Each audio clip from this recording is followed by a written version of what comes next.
Thank you.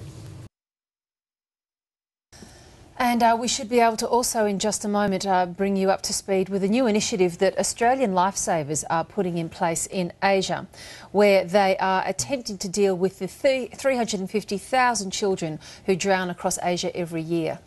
Australia has well-established water safety programs for children, and there's now a push to extend that across the Asian region. The surf life-saving services across Australia are really strong, and it'd be great to see the people with those sort of skills be able to work in Asia.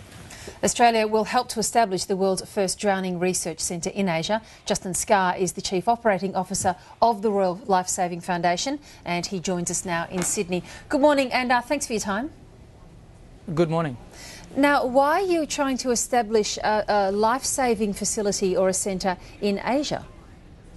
The Royal Lifesaving became aware of the tragic scale of drowning across Asia just in the last few years. Countries like Bangladesh, Vietnam, Indonesia, the Philippines all suffer a significant burden of child drowning. Our estimates are certainly somewhere around 350,000 children each and every year, and that's up to 40 times that experienced in Australia. We believe we have the skills to make a difference, and Royal Lifesaving is pleased to say that the Australian government has taken notice of our activities, and through AusAid will be supporting this particular international drowning research centre.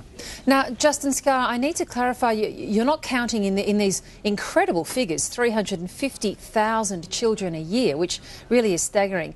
You're not including in that count, are you, those unfortunate children or people who die from drowning in floods that often affect those areas, are you?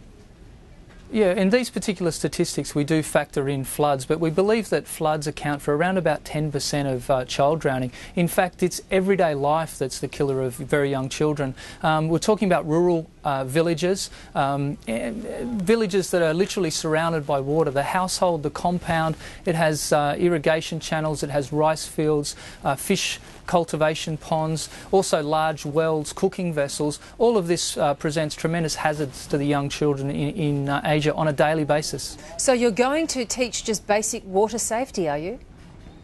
We're doing two things. Firstly, our most successful program to date, and we're going to do more research in this particular area, is a program based on our own Swim and Survive program. We're teaching children in countries like Bangladesh, in Thailand and in Vietnam basic swimming and water safety education. We're teaching them very simply not to be Olympic swimmers, but we're teaching them how to cross a waterway around about 20 metres or so for survival purposes only. We're also educating the broader community about rescue and resuscitation. And for the very young children, the most effective strategy that we're aware of at the moment is actually establishing creches or preschools, childcare centres in those vulnerable villages, and that protects the very young children through those busy morning hours when parents are busy in the field or in the house. So how many people will you have based at this centre, and for how long will you keep the centre established?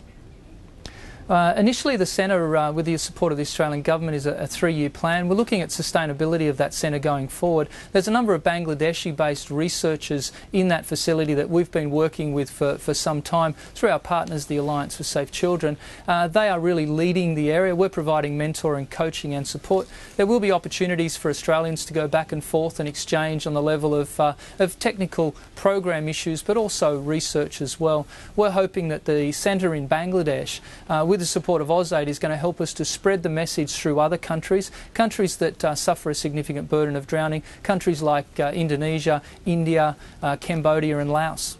Justin Scarr, good to talk to you this morning. Thanks so much. Thank you very much.